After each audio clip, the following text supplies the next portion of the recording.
السلام علیکم ناظرین کرام، میرا نام ہے فلک زاہد اور آپ سب کو میرے چینل پر خوش آمدید۔ ناظرین کرام، آج کی اس ویڈیو میں آپ کو عورتوں پر نازل ہونے والے 15 بڑے عذابوں کے متعلق بتاؤں گی جنہیں سن کر آپ حیرت زدہ ہو جائیں گے۔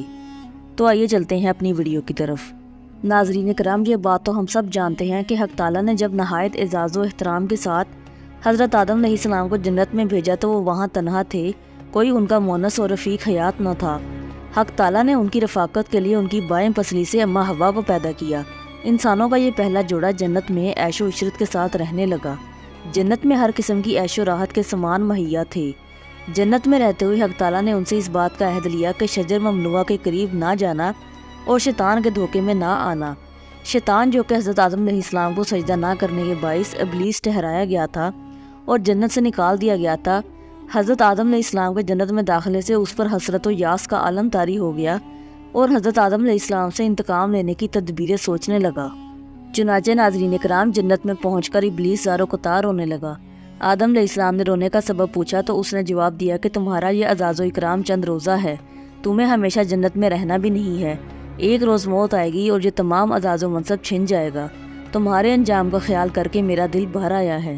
آدم علیہ السلام نے پوچھا کہ ان سے بچنے کی کوئی تدبیر ہے؟ شیطان نے کہا، کیوں نہیں؟ یہ جو تمہارے سامنے درخت کھڑا ہے جس کا پھل کھانے سے تمہیں منع کیا گیا ہے، اگر تم اس کا پھل کھا لو تو موت سے بچ جاؤ گے۔ حضرت آدم علیہ السلام نے فرمایا، کچھ بھی ہو میں خدا کی نافرمانی نہیں کر سکتا۔ شیطان نے کہا کہ اس درخت کا پھل کھانے سے منع کرنے کا راز یہی ہے کہ حق تعالیٰ کو تمہیں جنت میں ہمیشہ رکھنا منظور نہیں۔ اگر منظور ہوتا تو اس درخت کا پھل کھانے سے منع نہ کرتا۔ اس درخت کی خاصیت یہی ہے کہ اس کا پھل کھانے سے انسان فرشتوں کی طرح ہمیشہ زندہ رہتا ہے۔ حضرت آدم علیہ السلام تو اس کی بات سن کر اٹھ کر چلے گئے، مگر اماں حوا وہیں بیٹھی رہیں۔ شیطان نے جھوٹی قسمیں کھا کر ان کو یقین دلایا کہ وہ ان کا سچا خیر خواہ ہے اور خیر خواہی کی بنا پر وہ ان کو مشورہ دے رہا ہے کہ دائمی حیات حاصل کرنے کے لیے پھل کھانا بہت ضروری ہے۔ اماں حوا اس کی باتوں میں آ گئیں۔ شیطان نے گندم کا ایک پھل ناخن سے 2 حصے کر کے اماں حوا کو دے کر کہا کہ آدھا تم کھا لو اور آدھا آدم علیہ السلام کو کھلا دینا۔ کچھ دیر بعد حضرت آدم علیہ السلام تشریف لائے تو اماں حوا نے آدم علیہ السلام سے کہا، لو یہ پھل کھاؤ۔ حضرت آدم علیہ السلام سوچ میں پڑ گئے۔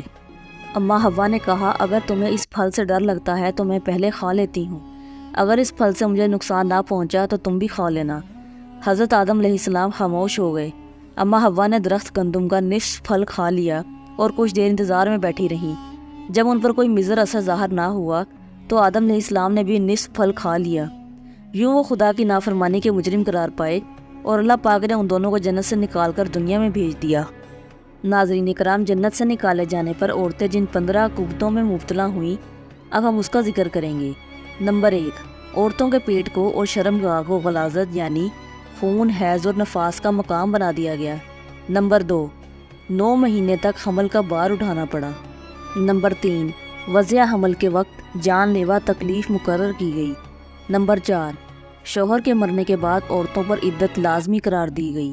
نمبر 5، عورتوں کو ان کے شوہروں کے ماتحت اور تابع کر دیا گیا۔ نمبر 6، طلاق دینے کے حق سے عورت محروم کر دی گئی۔ نمبر 7، 2 عورتیں گواہی میں ایک مرد کے قائم مقام تجویز کی گئیں۔ نمبر 8، عورت کو مال میراث میں بہت کم حصہ دیا گیا۔ نمبر 9، عورتیں ناقص العقل قرار دی گئیں۔ نمبر 10، عورتوں کو سلام کرنے سے مردوں کو منع کر دیا گیا۔ نمبر 11، جمعہ کی نماز اور جماعت سے محروم کر دی گئیں۔ نمبر 12، مردوں کے مقابلے میں عورتوں کا دین بھی ناقص قرار پایا۔ نمبر 13، عورت نبوت سے محروم قرار پائی۔ نمبر 14، عورتوں کا حکم شرعاً غیر نافذ قرار دیا گیا۔ نمبر 15، عورتوں کا دین مردوں سے آدھا رہ گیا۔ ناظرین کرام، یہ تو تھی میری آج کی ویڈیو۔ آپ کو میری آج کی ویڈیو کیسی لگی مجھے کمنٹ سیکشن میں ضرور بتائیے گا۔ میرے چینل پر آنے کا شکریہ۔